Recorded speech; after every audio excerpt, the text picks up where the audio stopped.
167 ಶೆಡ್ಗಳನ್ನು ತೆರವುಗೊಳಿಸಿದರು. ಬೆಂಗಳೂರು ಉತ್ತರ ಭಾಗದ ಯಲಹಂಕ ಸಮೀಪದ ಕೋಗಿಲು ಲೇಔಟ್ನಲ್ಲಿ ನಡೆದ ಮನೆಗಳ ತೆರವು ಕಾರ್ಯಕ್ರಮ ಭಾರೀ ಚರ್ಚೆಗೆ ಕಾರಣವಾಗಿದೆ. ಸರ್ಕಾರ ಭೂಮಿ ಹಾಗೂ ಅನುಮತಿ ಇಲ್ಲದ ಕಟ್ಟಡಗಳೆಂದು ಹೇಳಿ ನೂರಾರು ಮನೆಗಳನ್ನು ಭಾರೀ ಯಂತ್ರಗಳಿಂದ ತೆರವುಗೊಳಿಸಲಾಗಿದೆ. ಆದರೆ ಸ್ಥಳೀಯ ನಿವಾಸಿಗಳು ವರ್ಷಗಳಿಂದ ಇಲ್ಲಿ ವಾಸವಿದ್ದೇವೆ, ವಿದ್ಯುತ್ ಬಿಲ್, ಮತದಾರರ ಗುರುತಿನ ಚೀಟಿ ಇದೆ ಎಂದು ಆಕ್ರೋಶ ವ್ಯಕ್ತಪಡಿಸಿದ್ದಾರೆ. ತೆರವು ಕಾರ್ಯಕ್ಕೂ ಮುನ್ನ ಸಾಕಷ್ಟು ನೋಟಿಸ್ ನೀಡಿಲ್ಲ ಎಂಬ ಆರೋಪಗಳು ಕೇಳಿಬರುತ್ತಿದೆ. ಈ ವಿಚಾರ ರಾಜಕೀಯವಾಗಿ ತಿರುವು ಪಡೆದಿದೆ. ಮುಖ್ಯಮಂತ್ರಿ ಸಿದ್ದರಾಮಯ್ಯ ಅವರು ಸ್ಥಳೋಚಿತ ಕುಟುಂಬಗಳಿಗೆ 5 ಲಕ್ಷ ಪರಿಹಾರ ಹಾಗೂ ಪರ್ಯಾಯ ವಸತಿ ನೀಡುವುದಾಗಿ ಘೋಷಿಸಿದ್ದಾರೆ. ಅದೇ ವೇಳೆ ಮಾನವೀಯತೆಯ ಕೊರತೆ ಬಗ್ಗೆ ಸರ್ಕಾರ ಗಂಭೀರ ಪರಿಶೀಲನೆ ನಡೆಸುತ್ತಿದೆ.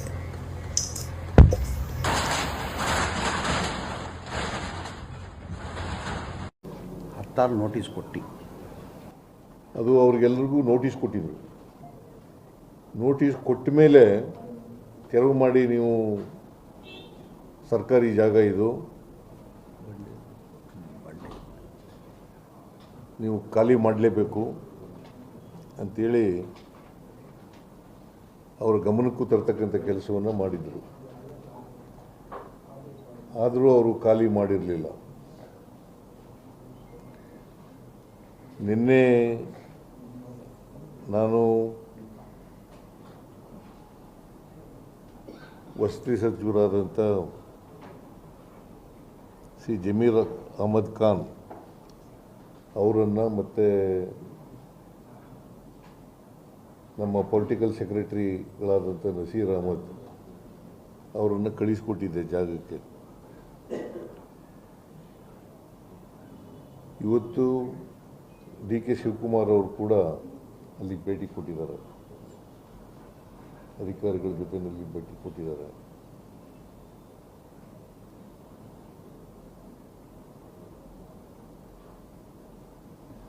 ಅದು ಜಾಗ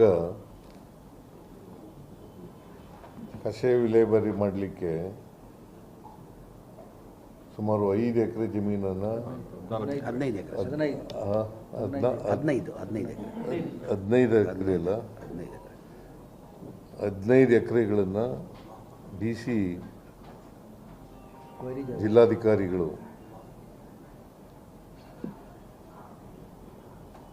ನಗರ ಪಾಲಿಕೆಗೆ ಹಸ್ತಾಂತರ ಮಾಡಿದ್ದಾರೆ. ಬಂಡೆ ಕ್ವಾರಿ ಇದೆ,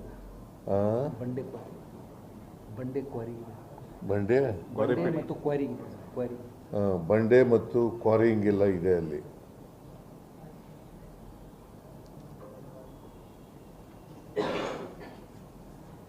ಅವರು ಕಸ ಕೂಡ ಅಲ್ಲಿ ಹಾಕ್ತಾ ಇದ್ದಾರೆ. ಕಾರ್ಪೊರೇಷನ್ನವರು ಮತ್ತು ಅವರೇ ಸ್ವಾಧೀನದಲ್ಲಿದ್ದಾರೆ. ಹಸ್ತಾಂತರ ಆದ್ದರಿಂದ ಇವತ್ತಿನವರೆಗೆ ಸ್ವಾಧೀನದಲ್ಲಿದ್ದಾರೆ.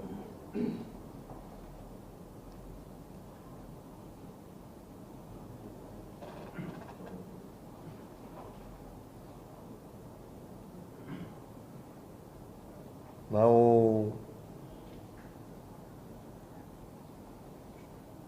ಸುಮಾರು 20-21ರಿಂದ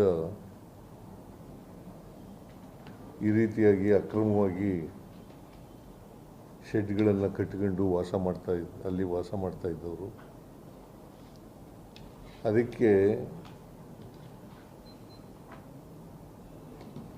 ಆ ಸಂಬಂಧ ಆ ಭಾಗದಲ್ಲಿದ್ದಂಥ ರೆವಿನ್ಯೂ ಆಫೀಸರ್ಗಳು ಅಥವಾ ಕಾರ್ಪೊರೇಷನ್ ಅಧಿಕಾರಿಗಳು ಅವ್ರ ಮೇಲೆಲ್ಲ ಕ್ರಮ ತಗೋಬೇಕು ಅಂತ ಹೇಳಿದ್ದೀನಿ.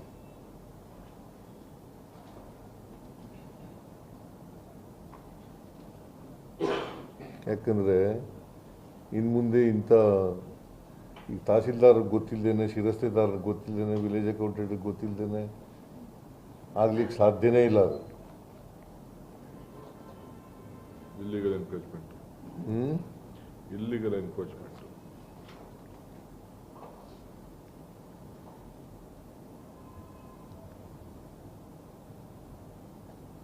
ಈ ಥರ ಇಲ್ಲೀಗಲ್ ಆಗಿ ಮುಂದೇನೂ ಕೂಡ ತಡಿಬೇಕು ಅನ್ನೋದು ನಮ್ಮ ಉದ್ದೇಶ. ಇನ್ನು ಮುಂದೆ ಯಾವುದೇ ಕಾರಣಕ್ಕೆ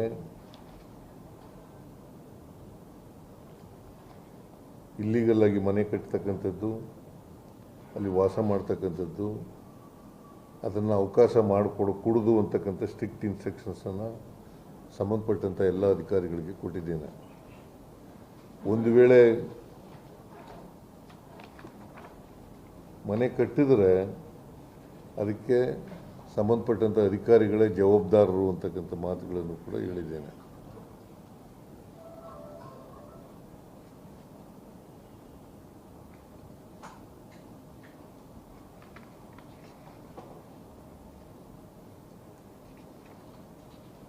ಈ ಅಕ್ರಮವಾಗಿ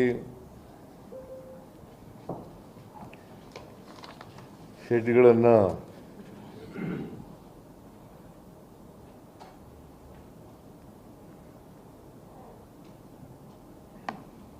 ಯಾರ್ಯಾರು ವ್ಯಕ್ತಿಗಳು ಅಲ್ಲಿ ಅಕ್ರಮವಾಗಿ ಮಾಡ್ಕೊಂಡಿದ್ರು, ಶೆಡ್ಗಳನ್ನು ನಿರ್ಮಾಣ ಮಾಡ್ಕೊಂಡಿದ್ರು, ವಾಸವಾಗಿದ್ದರು,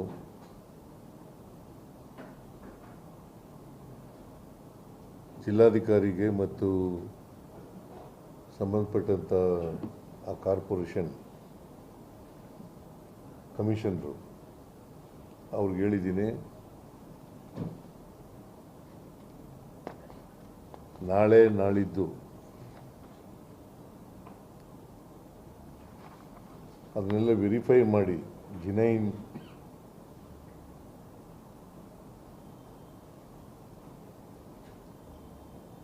ವ್ಯಕ್ತಿಗಳಿಗೆ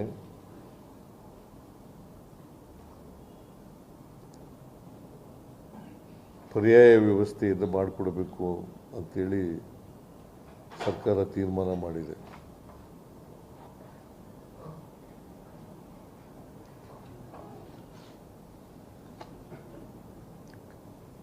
ಈ ಜಿಲ್ಲಾಧಿಕಾರಿ ಮತ್ತು ಕಾರ್ಪೊರೇಷನ್ ಅಧಿಕಾರಿಗಳು ಲಿಸ್ಟ್ ಕೊಡ್ತಾರೆ.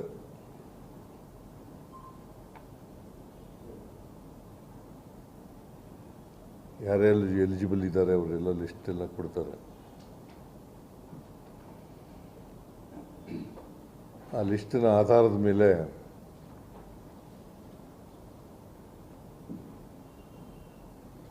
ಅವ್ರಿಗೆಲ್ಲರಿಗೂ ಕೂಡ ಪರ್ಯಾಯ ವ್ಯವಸ್ಥೆಯನ್ನು ಮಾಡ್ತೇವೆ.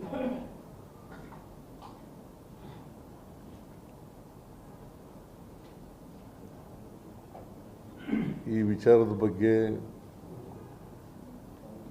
ನನ್ನ ಜೊತೆಯಲ್ಲಿ ಡೆಲ್ಲಿನಲ್ಲಿ ಕೆ.ಸಿ. ವೇಣುಗೋಪಾಲ್ ಅವರು ಕೂಡ ಚರ್ಚೆ ಮಾಡಿದ್ದಾರೆ. ಡಿ.ಕೆ. ಶಿವಕುಮಾರ್ ಜೊತೆಲೂ ಕೂಡ ಚರ್ಚೆ ಮಾಡಿದ್ದಾರೆ.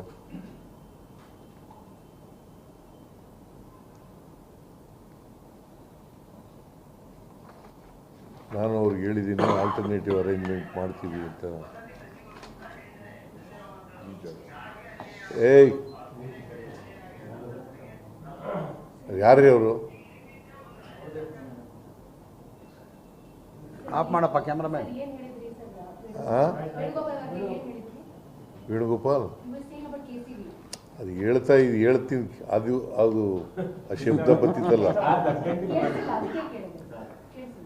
ನಿಮಗೆ ಕೇಳಿಸುತ್ತಾ? ವೇಣುಗೋಪಾಲ್ ಅವರು ನನ್ನ ಜೊತೆಯಲ್ಲಿ ಚರ್ಚೆ ಮಾಡಿದ್ದಾರೆ. ನಾನು ಡೆಲ್ಲಿಗೆ ಹೋಗಿದ್ದಲ್ಲ ಮೊನ್ನೆ, ಆಗ ಇವ್ರ ಜೊತೆಲೂ ಕೂಡ ಮಾತಾಡಿದ್ದೀನಿ ಅಂತ ಹೇಳಿದ್ರು. ನಾನು ಡಿ ಕೆ ಶಿವಕುಮಾರ್ ಜೊತೆಲೂ ಕೂಡ ಮಾತಾಡಿದ್ದೀನಿ. ನಾನು ಹೇಳಿದೆ ಅವ್ರಿಗೆ ಅದೇ ಜಾಗದಲ್ಲಿ ಮತ್ತೆ ಅವ್ರನ್ನ ಇದು ಮಾಡೋಕ್ಕಾಗಲ್ಲ, ಯಾಕಂದರೆ ಅದು ಸರ್ಕಾರಿ ಜಾಗ, ಅಕ್ರಮವಾಗಿ ಅವರು ಕಟ್ಕೊಂಡಿದ್ದಂಥದ್ದು, ಶೆಡ್ಗಳು ಹಾಕ್ಕೊಂಡಿದ್ದಂಥದ್ದು. ಬೇರೆ ಕಡೆ ಅವ್ರಿಗೆ ಆಲ್ಟರ್ನೇಟಿವ್ ಆಗಿ ಪರ್ಯಾಯ ವ್ಯವಸ್ಥೆ ಮಾಡಿಕೊಡ್ತೀವಿ ಅಂತ ಹೇಳಿದ್ದಾರೆ.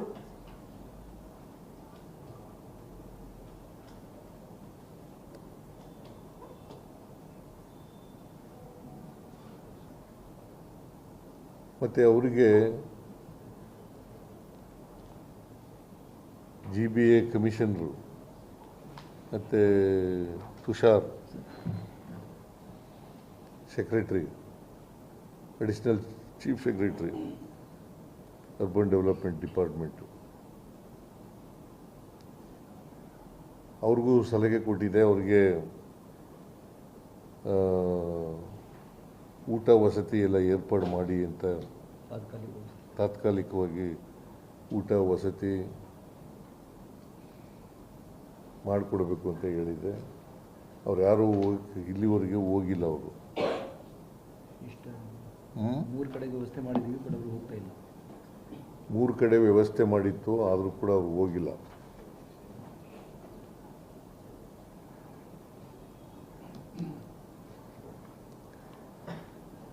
ನಾನು ಡಿ ಕೆ ಶಿವಕುಮಾರ್, ವಸತಿ ಸಚಿವರು, ಆಮೇಲೆ ಕೃಷ್ಣ ಬೈರೇಗೌಡ, ಆ ಕ್ಷೇತ್ರದ ಶಾಸಕರು, ಮಂತ್ರಿಗಳು, ಅವ್ರ ಜೊತೆಲೂ ಕೂಡ ಮಾತಾಡಿದ್ದೀನಿ.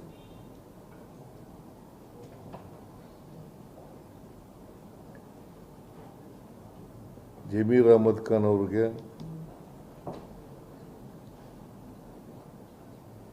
ಅವ್ರಿಗೆ ತಾತ್ಕಾಲಿಕ ಪರ್ಯಾಯ ವ್ಯವಸ್ಥೆಯನ್ನು ಮಾಡಬೇಕು ಅಂತೇಳಿ ರಿಕ್ವೆಸ್ಟ್ ಮಾಡಿದಾಗ ಅಲ್ಲೇ ಎಂಥದ್ದು ಊರದು, ಬೈಯಪ್ಪನಹಳ್ಳಿ ಸರ್ವೆ ನಂಬರ್ 23ರಲ್ಲಿ ಪ್ಯಾಟರ್ನ್ಪುರದಲ್ಲಿ ಸುಮಾರು 1187 ಮನೆಗಳನ್ನು ನಿರ್ಮಾಣ ಮಾಡಿದ್ದಾರೆ.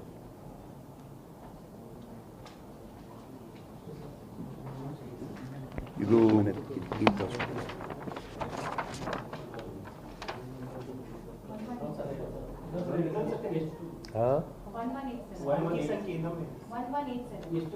ಟೋಟಲ್ ಮನೆಗಳು ಇರೋದು ಟೋಟಲ್ ಇಲ್ಲ. ಅವ್ರಿಗೆ ಲಿಸ್ಟ್ ಕೊಡ್ತಾರಲ್ಲ, ಅವ್ರಿಗೆ ಯಾರು ಲಿಸ್ಟ್ ಕೊಡ್ತಾರೆ ಕಾರ್ಪೊರೇಷನ್ ಅವರು ಮತ್ತೆ ವೆರಿಫೈ ಮಾಡಿ ಜಿನೈನ್ ಪರ್ಸನ್ಸು ಯಾರ್ಯಾರು ಮನೆ ಕಳ್ಕೊಂಡಿದ್ದಾರೆ ಅವ್ರಿಗೆ ಮನೆಗಳನ್ನು ಕೊಡ್ತಕ್ಕಂಥದಕ್ಕೆ ಲಿಸ್ಟ್ ಕೊಡ್ತಾರೆ. ಅವರು ವೆರಿಫೈ ಮಾಡಿ ಲಿಸ್ಟ್ ಕೊಟ್ಟಾದ್ಮೇಲೆ, ಆ ಲಿಸ್ಟ್ ಕೊಟ್ಟಾದಮೇಲೆ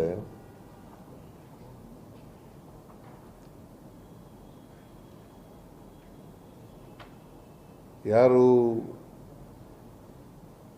ಅರ್ಹ ವ್ಯಕ್ತಿಗಳಿದ್ದಾರೆ ಅವರಿಗೆ ಈ Baiyappanahalli multi storeyed housing project